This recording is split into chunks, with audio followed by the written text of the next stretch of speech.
భూదాన్ భూములపై ఈడీ దర్యాప్తు ముమ్మరం చేస్తుంది. హీరో గ్రూప్ ఆఫ్ కంపెనీస్ ఆధ్వర్యంలో నడుచున్న నేషనల్ గ్రాఫిక్ కేసులో ఐఏఎస్ అధికారి అమోయ్ కుమార్ ను ఈడీ విచారించింది.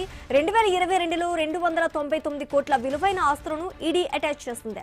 అటాచ్ చేసిన ఆస్తులపై అక్రమ లావాదేవీలు జరిగాయా అనే కోణంలో ఈడీ దర్యాప్తు కొనసాగుతోంది. 42 ఎకరాల భూమిని ప్రైవేట్ వ్యక్తులకు కట్టబెట్టారని ఆయనపై ఆరోపణలు ఉన్నాయి. తద్వారా అమోయ్ భారీగా లబ్ధి పొందారని ఈడీ అభియోగాలు మోపింది.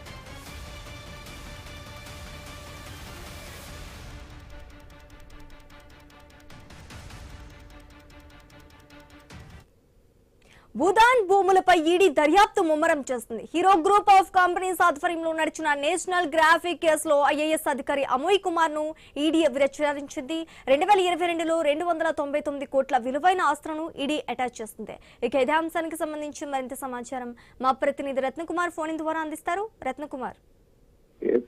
శ్రీజ, ఇప్పటికే దాదాపు 2 సంవత్సరాల నుంచి నాగారం భూదాన్ భూముల కేసు విషయంలో సీనియర్ ఐఏఎస్ అధికారి అమోయ్ కుమార్ ను ఈడీ అధికారులు విచారిస్తున్నారు. ఇందులో పెద్ద ఎత్తున భూముల దాదాపు 42 ఎకరాల భూములను ప్రైవేటు పరం చేసి అందులో 100 కోట్ల రూపాయల అక్రమాలకు పాల్పడ్డారు అనే దాని మీద విచారణలు అనేవి జరుగుతూ వచ్చాయి. ఇప్పుడు అనూహ్యంగా ఈ కేసులో మరొక వ్యవహారం అనేది తెర మీదకు వచ్చింది. భూదాన్ భూముల కేసులో తెర మీదకు నౌహీరా షేక్ పేరు అనేది వెలుగులోకి వచ్చింది.